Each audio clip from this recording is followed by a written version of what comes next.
everyone. Hey, how's it going? Just a little sit down and talk of things that are happening around the parks at this time. I'm sure everybody's heard Disney has laid off 28,000 cast members from Disneyland and Disney World. Now, most of those cast members were part-time cast members and non-union cast members. But recently they laid off 5,000 cast members and 400 Imagineers in Glendale, where the Burbank studios are. And that's a combination of hourly and salaried cast members. We heard that the chairman of Disney Parks and Entertainment, Josh D'Amaro, was here at Downtown Disney, actually the day after he pulled the string. From what we've heard, when he was here, it was a very somber kind of feel.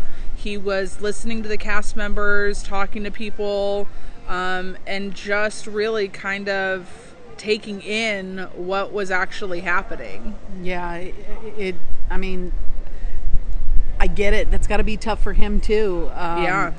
To do that, and then he actually came out and faced the music, faced the crowd, and a lot of cast members respect him for that. Yeah, I feel really bad. I know some cast members that are literally just sitting at home waiting for the phone call. It's really disheartening, and these aren't people that started working right before COVID. These are people that have put in 13, 14 years, and they don't know if they're going to have a job come November 1st. Yeah, and I will give him kudos for that, because I think I work in HR, and firing people is rough. It's a hard part of the job. And so to actually have to take that step and let people go and then still come out and try to talk to the people that are still here, that's rough. That's a rough go. Also, Bob Iger has actually stepped down from the COVID task force for reopening Disneyland as well. Disney and Universal actually got together and contacted Gavin Newsom, the governor of California, and asked for a finalized reopening plan, what they need to do, what the requirements and regulations would be for the theme parks to reopen.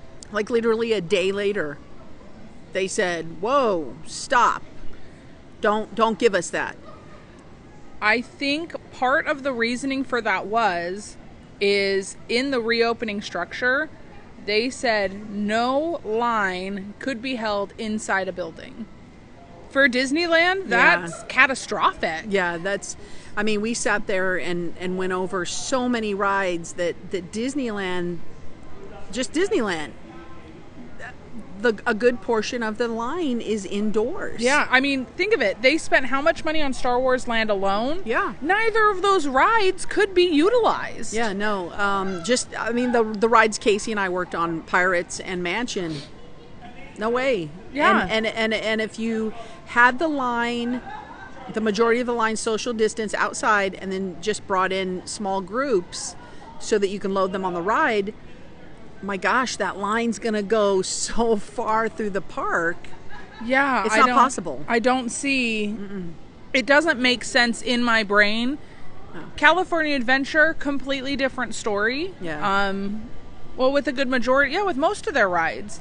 But Disneyland itself, I don't see... You're going to have one roller coaster open. Right. Oh, yeah. Two, because Matterhorn's outside. Yeah. Yeah, you're right. Big Thunder.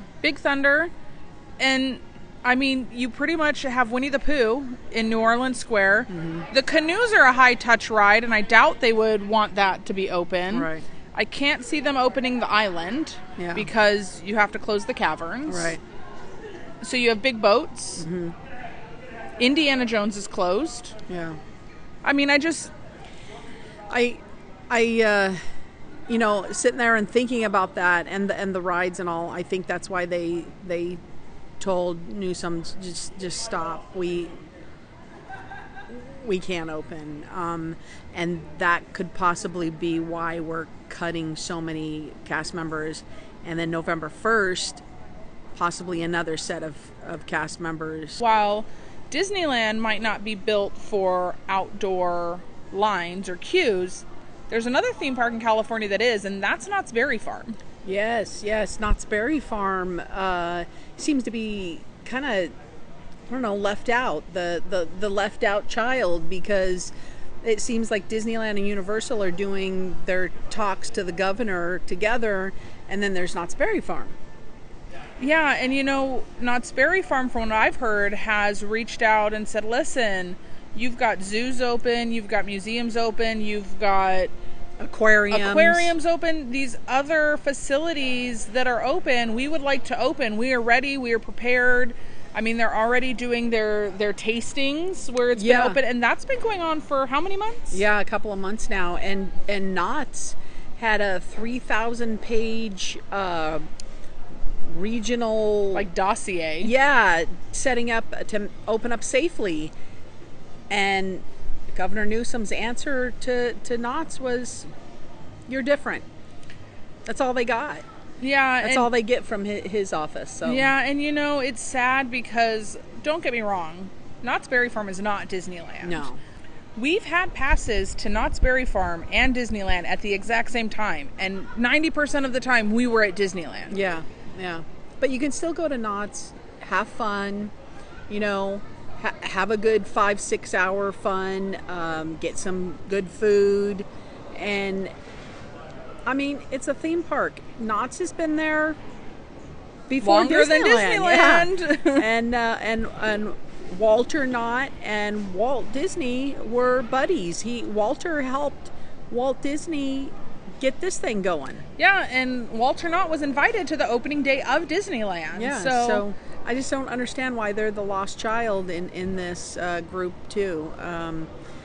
All around, this whole thing is confusing, frustrating, and I think of course the theme parks are paying big time for COVID and what's going on, but it all boils down to the little people that run these theme parks, and us losing them on that.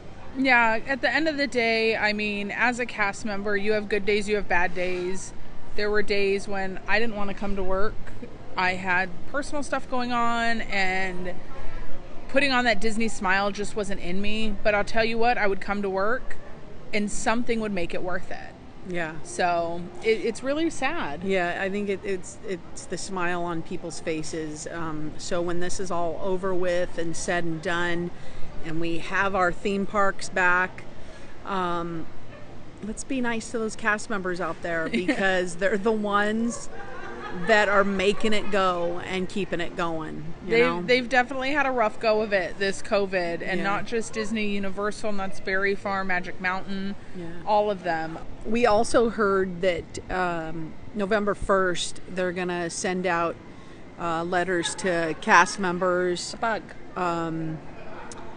Either like a reevaluation, or they possibly could be letting full-time cast members go at that time. Yeah, and we've heard this from people in foods. So cast members that are currently working in foods, they let us know that at this point they're just waiting. I mean, at the end of the day, it's hard for a company, a corporation that has a lot of employees to pay out those benefits. And I understand it from a corporation point, but my heart is just breaking for those people that have put in 5, 10, 15 years that could potentially have to start over. Yeah, it's a sad thing. I mean, you don't think about it when you're here at the park. You just think, oh, it's Disneyland, it's Disneyland. It does it itself. It doesn't. It's the cast members that make it magical. I stand by saying that Disneyland was the best job I ever had in my entire life. I 100% stand by that. So I only put in a couple years, so I can't imagine the people that have devoted almost their whole adult working life to this job to not know what's going to happen. We realized that this weekend would have been Gay Days. Yeah, we came probably about 3-4 years ago, and we brought the family, and it's just Disneyland. You're just going to Disneyland, people will wear red shirts and, the rainbow ears and stuff like that. And, it's a good time. It's not a Disney sponsored event. It's an outside group that organizes it, but it's always the first weekend of October. Typically what happens is Friday is kind of a free-for-all day. Saturday is Disneyland. Sunday is California Adventure. And that's it. But they have people come out. One year, Dot Marie Jones was a key speaker. Yeah.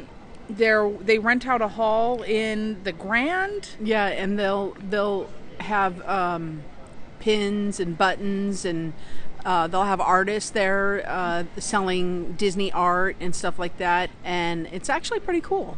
Yeah, it's a lot of fun. I've been lucky enough to work at the park while it's gone on and come as a guest, and it's always a good time. It's fun seeing all the people in red. We all take a big picture in front of the castle, so typically everybody lines up at a certain time, and then everybody lines up in front of the castle and they take a big group picture. We're actually in the group picture one year, and we'll put it in the video. Yeah. Because you can see us and the family, we're right up front. It was amazing. Yeah, it was a good time. And like I said, it's any day at Disneyland's a good time. And it's just a special time. So if you ever get the opportunity to come out the first week of October, anytime out here at Disneyland, it's a fun time. It is, and sometimes there's some of the famous drag queens from around. They'll come in drag. Wonderful. I've seen Raven and Jujubee came one year dressed as Tweedledee and Tweedledum in full drag. It was amazing. Yeah, it's great. It's just a good time all around, and like we said, that's usually the first week of October is Gay Days. Yep. Yeah. So if you know a cast member, hugs to all the cast members that I know. From the bottom of our heart as ex-cast members, we are right there with you. We are. We appreciate all the work and effort that you put into making Disney what it is, because it's true, without you, there would be no Disneyland. No. And my hope, like yours, is that we can get this all wrapped up and COVID done with. Or a vaccine out there, and then we can get life back to the way it was, I need some Thunder Mountain in my life. Yeah. It's hot right now. I could really use Splash Mountain, Grizzly. I would take any of it. Yeah. So with that, our sit down, ending our sit down today. With heavy hearts, we have a quote. In my life, when I find people who need help, you help them, no matter what. And that was said by Ahsoka Tano. Y'all have a good night. Bye, guys. Bye.